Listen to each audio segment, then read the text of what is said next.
Hey guys, welcome back to my channel.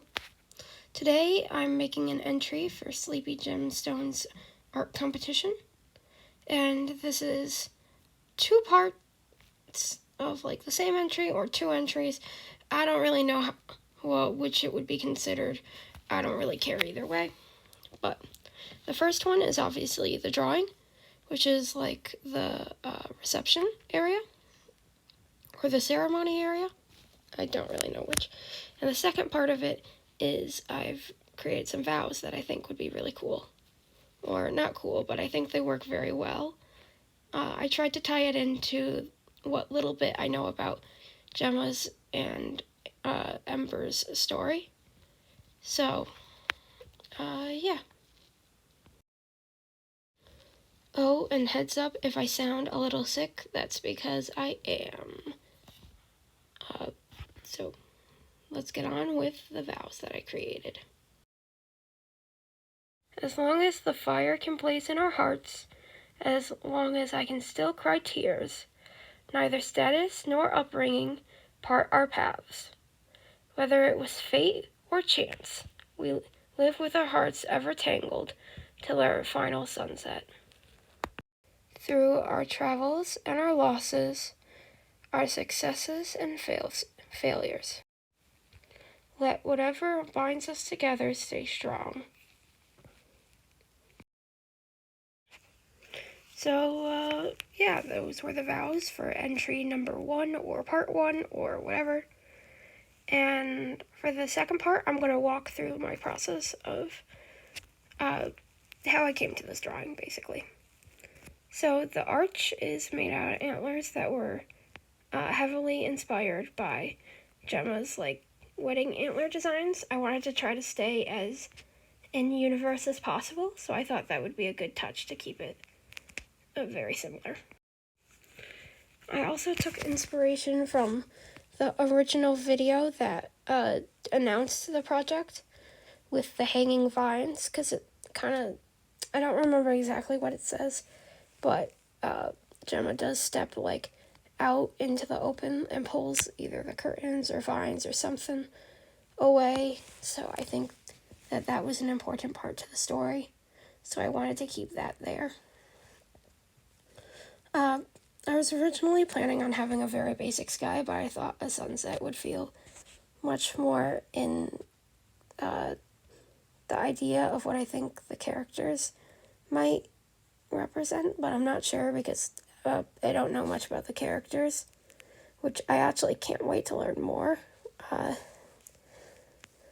But from what I know, I feel like that would work well. And I also tried a lot of new techniques on this artwork to try to really push it above and beyond what I normally do. Because I wanted this to feel, I wanted this to feel just as good as my other art, and my landscaping digitally is not great at all. That's one of the few things I'm much better at traditionally. And even then, I'm not that good, so I just kind of kept it as simple, but yet as nice as I could. I also added some fabric or lace or silk or something to drape over the antlers. I wanted to keep it kind of symmetrical, but not quite symmetrical.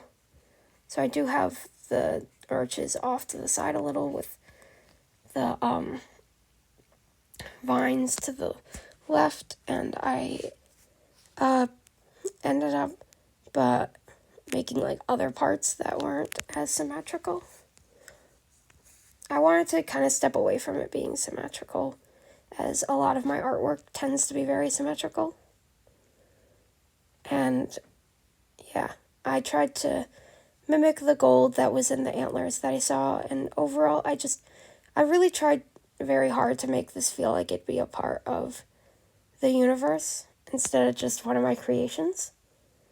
Because, well, this isn't for my story, it's for somebody else's, and I didn't want to go too out there, but I tried a lot of different brushes and stuff during this as well, to try to mimic styles I'd seen before that seemed to look good.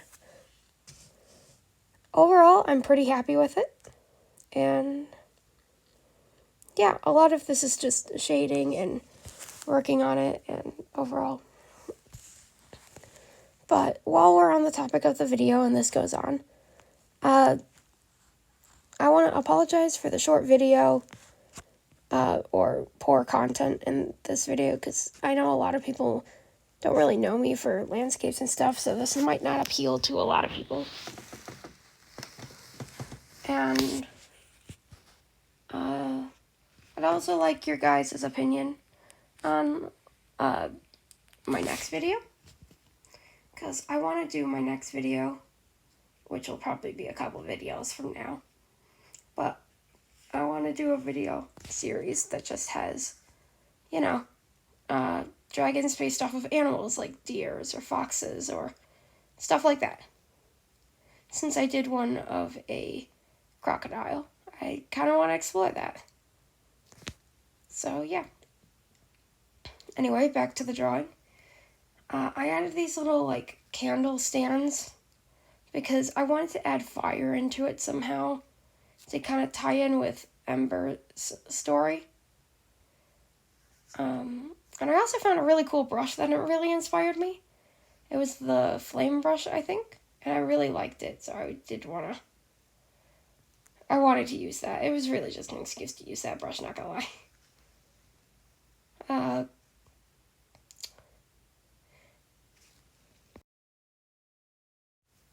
This is another part where I was thinking of trying to make it symmetrical, but not symmetrical by having the candle be a different height, but as you see, I will cut this out of the final product, because you couldn't barely see it behind there anyway, and I felt like this would help keep the symmetry asymmetrical.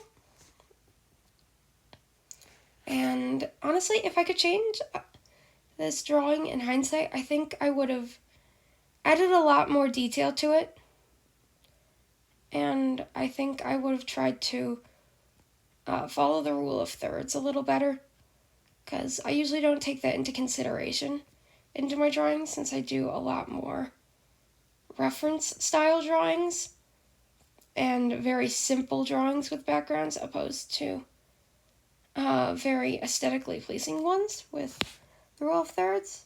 So I think that's something I definitely need to work on. I also really but one thing I do like is I like the muted colors.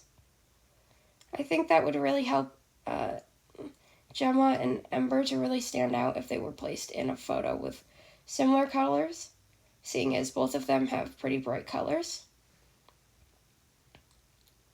And I think it's really important for the characters to stand out in photos like this, because they're supposed to really mean something. I did end up trying to do blankets or something, or benches, or someplace for the audience to sit, but it did not go well. Not at all. I honestly hate them so much. I wish I did not add them at all, because they're not the worst thing I've ever made, but they're pretty darn close. They kind of just look ugly. And I definitely wouldn't have added them if they ended up looking so ugly. Which is, yeah. I honestly don't have much more to say about this, but I will try to make my next video a little longer. And I've been trying to improve on my drawings little by little this whole time. Trying new techniques that I've seen, or basically just trying anything new that I see that I think could work really well.